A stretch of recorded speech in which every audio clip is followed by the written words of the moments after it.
Hello friends, आपका स्वागत है एक बार फिर से फटाफट मैथ्स की क्लास में। आज हम बात करने वाले परसेंटेज के कुछ ऐसे क्वेश्चंस की जो देखने में तो सिंपल लगते हैं, छोटे लगते हैं, बट जैसे ही सोल्व करने लगे तो कंफ्यूजन होनी शुरू हो जाती है। तो आज हम एक ही मेथड से ऐसे अलग अलग तरह के क्वेश्चंस को सोल्व करेंगे जिससे आपको कंपटीशन एग्जाम में बहुत ही फायदा होने वाला है। तो आइए शुरुआत करते हैं हमारे पहले क्वेश्चन से और वीडियो को एंड तक जरूर देखिएगा क्योंकि मैं अलग अलग तरीके के क्वेश्चंस को एक ही मेथड से सोल्व करूंगा। और इस वीडियो के एंड में मैंने एक वर्कशीट भी दे रखी है जिसको आप खुद सोल्व करके देखिएगा, जिससे आपको पता लगेगा कि आप कितने अच्छे से इस कॉन्सेप्ट को समझ पाए हैं। और अगर एक बार में समझ में नहीं आए तो वीडियो को बार बार में देखिएगा और वर्कशीट को सोल्व करने की कोशिश कीजिएगा।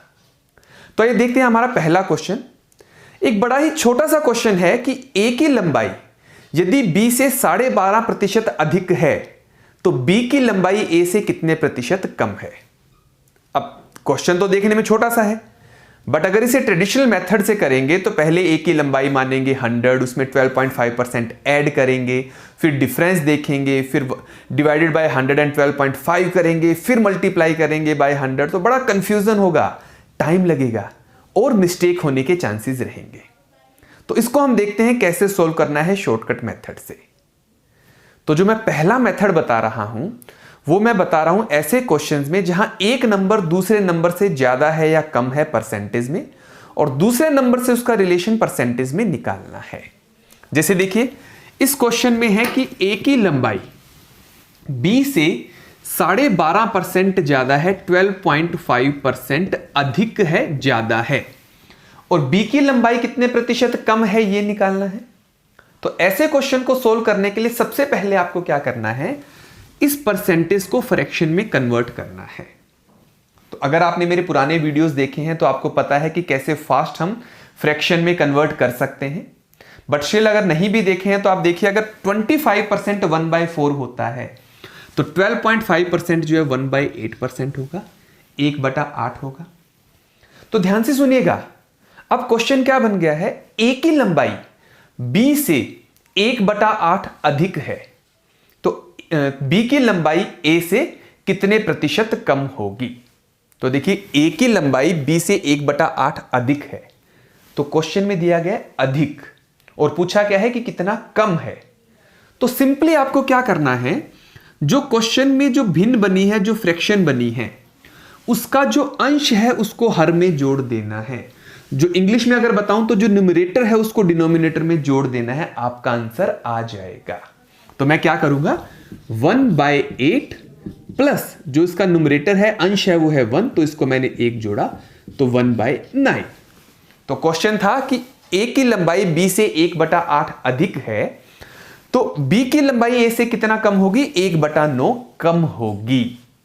और इसको अगर परसेंटेज में कन्वर्ट करना है तो simply multiplied by 100 is equal to 11 whole 1/9%। इतना सा क्वेश्चन था। एक बार फिर से समझाता हूं ये शॉर्टकट कहां काम आएगा। जहां एक नंबर दूसरे नंबर से कम या अधिक दिया गया है और दूसरा नंबर कितना प्रतिशत अधिक या कम है ये पूछा गया है। तो ए बी से 12.5% अधिक है, 12.5% मींस 1/8। सबसे पहले कन्वर्ट कर लीजिए भिन्न में, फ्रैक्शन के अंदर। और अब क्योंकि क्वेश्चन में दिया गया है ए बी से अधिक है तो हर को, डिनोमिनेटर को अधिक करना है। तो 1/8 था तो 1/8 को अधिक करना है, ज्यादा करना है, मतलब ऐड करना है, प्लस करना है। और क्या प्लस करना है, जो इसका अंश है, जो इसका न्यूमरेटर है। तो 1/8 प्लस 1 1/9, तो 1/9 कम होगा। परसेंटेज में कन्वर्ट करना है तो मल्टीप्लाई बाय 100, तो ये आ गया 11 1/9%। तो देखिए बहुत ही सिंपल, बहुत ही जल्दी ये क्वेश्चन सोल्व हो गया बिना किसी कंफ्यूजन के।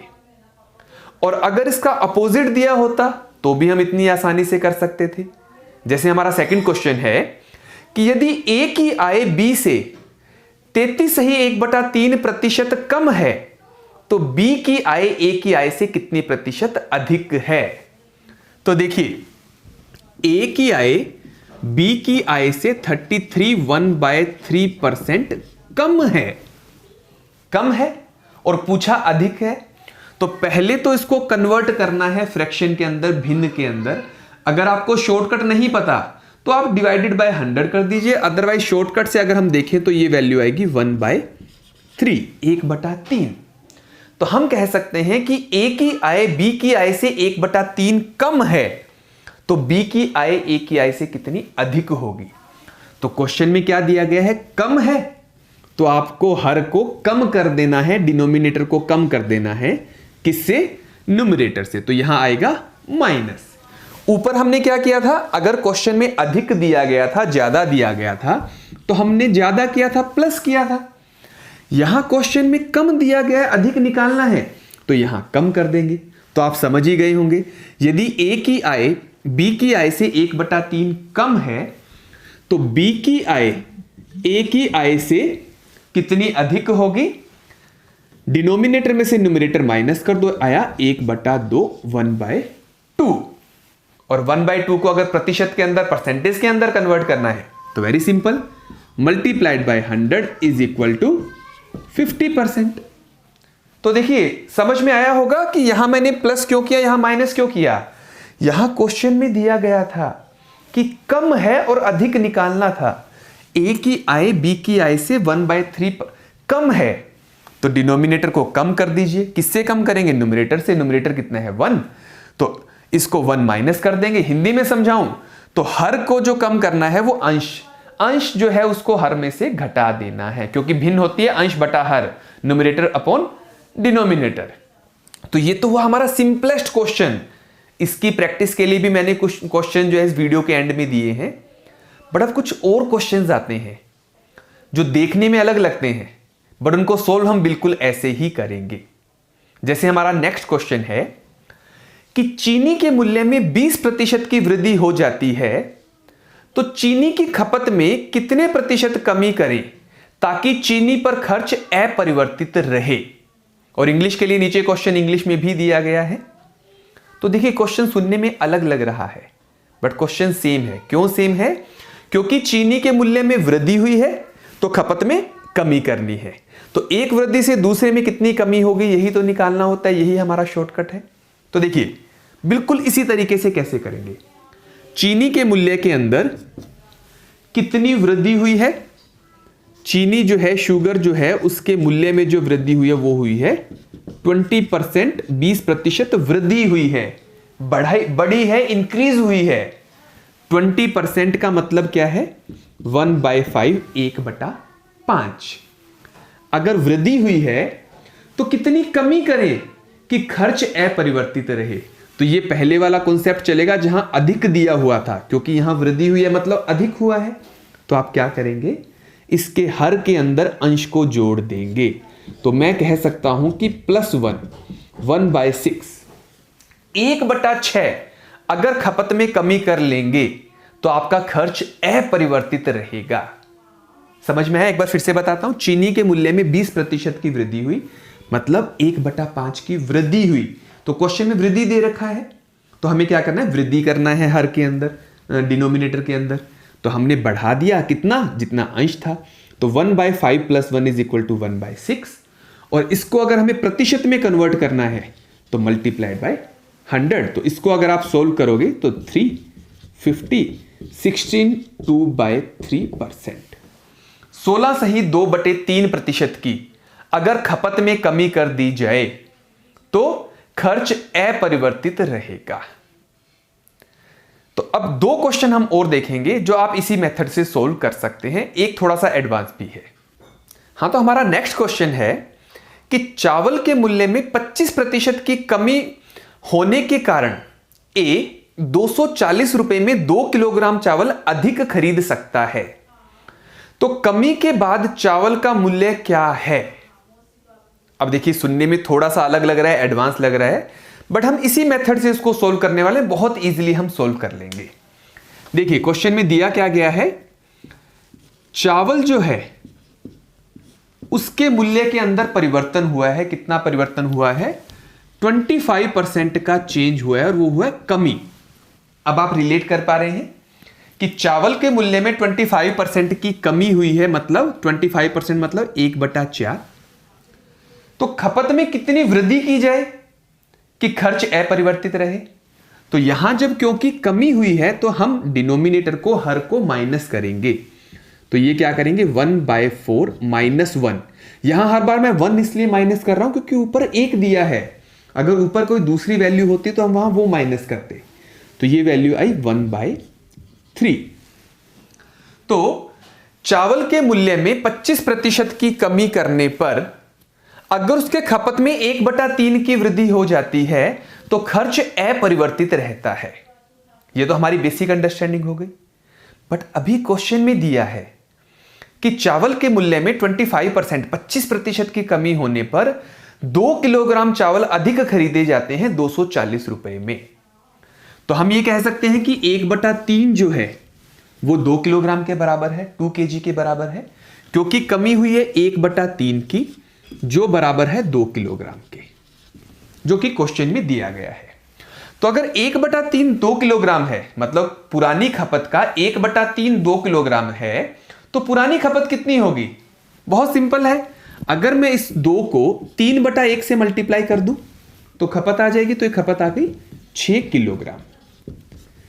बट यहां एक बात ध्यान रखिएगा, ये जो खपत है ये पुरानी खपत है। ऐसा क्यों? क्योंकि पुरानी खपत में 1/3 की कमी करने पर, 1/3 की वृद्धि करने पर मूल्य अपरिवर्तित रहता है। तो 1/3 पुरानी खपत का है। तो जब 1/3 2 किलोग्राम है तो पूरी खपत कितनी है? 6 किलोग्राम, जो कि पुरानी खपत है। तो मतलब मूल्य में कमी से पहले 240 रुपए में 6 किलोग्राम चावल आते थे, लेकिन अभी 2 किलोग्राम अधिक आते हैं। तो अभी कितने आते हैं? 8 किलोग्राम आते हैं। तो यदि 8 किलोग्राम चावल 240 रुपए में आते हैं तो 1 किलोग्राम चावल कितने में आएगा? 240/8 बराबर 30 रुपीज, 30 रुपए प्रति किलोग्राम। ये छोटा सा क्वेश्चन था जो आप ट्रेडिशनल मेथड से करते तो शायद बहुत उलझ जाते, बट यहां हमने इसे बहुत आसानी से सॉल्व कर लिया है। तो देखिए, हमने अलग अलग तरह के क्वेश्चंस में ये मेथड देखा। एक और क्वेश्चन जो दिखने में अलग लगता है, बट इसको सोल्व हम ऐसे ही करेंगे। अगला क्वेश्चन है कि वेतन में कितने प्रतिशत की कमी 20% वृद्धि को प्रभावहीन कर देगी? वेतन में कितने प्रतिशत की कमी 20% वृद्धि को प्रभावहीन कर देगी? तो मतलब पहले क्या हुआ है? 20% इंक्रीज हुआ है, 20% बढ़ा है। तो बढ़ा है तो इसको हम कैसे लिखेंगे? 20% को हमने लिखा 1/5, और पहले वृद्धि हुई है तो हमारे फॉर्मूले के अकॉर्डिंग हम क्या करेंगे? हर को डिनोमिनेटर को ऐड करेंगे, बढ़ाएंगे, वृद्धि करेंगे। किससे? अंश से। तो ये वैल्यू आएगी 1/5 + 1 = 1/6, या इसको परसेंटेज में कन्वर्ट करना है मल्टीप्लाइड बाय 100। इसको अगर हम कट करते हैं तो आते हैं 16/2/3%। तो हम कह सकते हैं कि 16 से ही 2/3 की कमी 20% की वृद्धि को प्रभावहीन कर देगी। तो वीडियो के एंड में अभी आपको एक वर्कशीट भी दिखाई देगी, आप उसको जरूर सोल्व कीजिएगा, प्रैक्टिस कीजिएगा। अगर थोड़ी कंफ्यूजन बनी रहे तो फिर से आप वीडियो देखिएगा। फिर भी कोई कंफ्यूजन रहे तो आप कमेंट बॉक्स में जरूर लिखिएगा, मैं आपको जरूर रिप्लाई करूंगा। और अगर आपको मेरी वीडियोस पसंद आ रही हैं तो मेरे चैनल को सब्सक्राइब कीजिए, मेरे वीडियो को लाइक कीजिए, शेयर कीजिए और अपने कमेंट्स जरूर दीजिए। So thank you so much.